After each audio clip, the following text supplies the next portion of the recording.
What's going on, guys?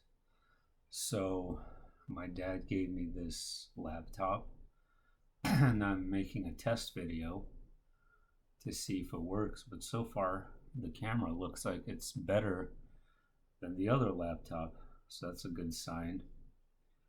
And it's been going on lately. Just had a hurricane, and it was rather strange because right here, right near me, all I saw was just your usual standard rain.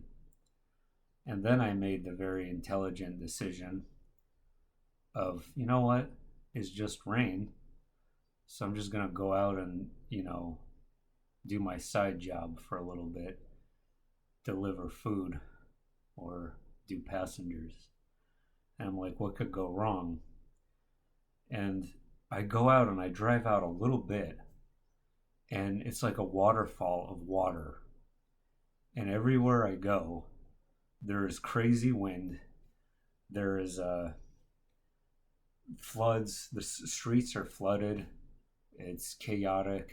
It's actually pretty bad. I was like, wow, maybe this wasn't so smart. But I still did it for a couple hours. Made it back in one piece, and I made it back. And it was the same thing. I come back right here, and it was just the same light rain that I've been seeing all day. I Whatever it is, to me that seems strange. And I went north, I went east, I went south, every direction. It was this waterfall of water, except right here and this general region. And I know rain could be sporadic, I get that, but I just thought it was odd. So I had an interesting conversation with my wife um, about how before the fall, before when it was the Garden of Eden, how there was no suffering. And this strange person, she was telling me about how he made a video about how there couldn't possibly be evolution because there was suffering in the evolutionary timeline where animals would die, right? So that death is suffering. So therefore, it couldn't have been because in the Garden of Eden there was no suffering. And obviously, I don't believe that at all. I'm kind of on the fence as to the origins of this place. I don't think anyone has it entirely correct. And many of you have been watching me a long time, know my thoughts about the Garden of Eden. And if you go back to my series I did on iPad Go 2, and I call it the Crystal Garden, and it being a very advanced civilization that was coerced and manipulated by Osiris and Isis, these ancient deities who have transformed this crystal garden and sort of inverted it, flipped it right upside down, and turned it into essentially a black hole. And it's sucking energy into this black hole that these deities are now essentially stuck in, which is located beneath the Great Pyramids. It's the actual physical location. I'm not going to get into all that again, it's a long story. But I can't really wrap my head around that, guys, because how could there have not been any suffering? Because if you take the story verbatim as it is, the fact that Eve took a bite of the apple automatically already implies suffering, because she, in that moment in time, had desire, and that desire was to acquire whatever this mystery was behind this tree, right? So because she had those thoughts to begin with, desire and suffering, this is going to sound a little bit Buddhist, but they're very, very parallel to one another. We suffer because we desire, and we desire because we suffer. So she's already kind of like reciprocating that towards herself. Okay? So it was already inherent in her being to suffer or to grow, right? What else is suffering? Suffering is growth. She wanted to bite the apple. And if everything was perfect beforehand, let's just say everything is exactly as it was said. If everything was perfect beforehand, then obviously it wasn't perfect if that desire came up in her to bite the apple. Because if everything was perfect, she wouldn't have had that thought, would she?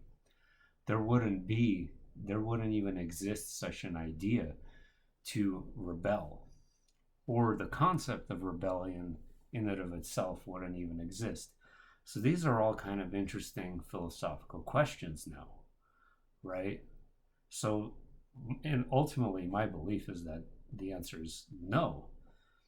Obviously, even if the original story, even if it was perfectly true, there was obviously still suffering in their perfection. They were suffering in their perfection is what was going on if those two characters were indeed real. And within the perfection that they were residing, a desire, an inner desire, came to acquire knowledge. And to acquire that knowledge requires suffering. And through suffering, their souls were in pain, but they began to grow. And from these two characters developed an entire organism of suffering, right? They sparked a quote-unquote evolution for the potential for growth of countless upon countless beings, for them to join them in their suffering through acquiring that knowledge and ultimately growing. And it is a tough question, because should there be limits to suffering? It's been something I've been thinking about a lot. It's a tough. I mean, I do believe contrast is necessary. I've talked about this on this channel before. Contrast is definitely necessary, because there needs to be a sense of overcoming. There needs to be a sense of achievement and overcoming things that are difficult. That is something that is satisfying to a lot of people, and it is fulfilling to a lot of people. And I don't think it's fulfilling by accident. But we just continued our discussion, and I gave her an example of a circle. I'm like, she kept saying there was a beginning. There was a beginning to everything, right? God created everything, so there was a beginning. And I'm like, but yeah, the beginning is also the end, as we've discussed on this channel before. They're in an endless looping cycle. So like it's really an extraordinarily simple concept. You just take a dot, a point in a circle, and you go around that circle, and now you've reached the end. And when you reach the end, that's also the beginning, right? And even if you go backwards, all those same sequences play out. They might play out in a different way. They might have subtle changes, but no matter which direction you go in, everything loops into this point and goes forward, backwards. It all resets at that point, from beginning to end to beginning. And of course, the ultimate question is that we all want to know, when did it start? And it really is mind-boggling to our feeble little tiny minds to ask ourselves such a question. When did it start? And as I've said before many times on this channel, I believe it never did. Never did. It was always there. So is it creation or is it just existence? And then you can go deeper and ask yourself, how does one come to self-actualization, or that term that's thrown around a lot?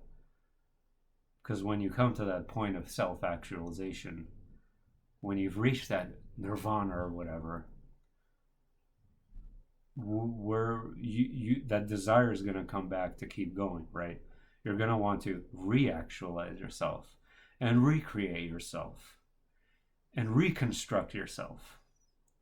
And you can reach these infinite nirvanas, right? Or whatever it is. I don't believe self-actualization in totality can be ever completed. Just like God, and a lot of people hate it when I say this, but just like God can never fully understand itself. And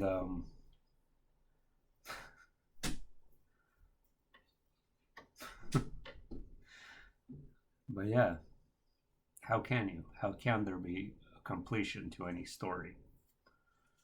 How can there be an ending to any story if it's always going to re-loop, recreate, regenerate, reconstruct itself? Your personal story, micro scale, macro scale. Is there ever an end to any story? That's the question you should ask. See if this video uploads on this laptop.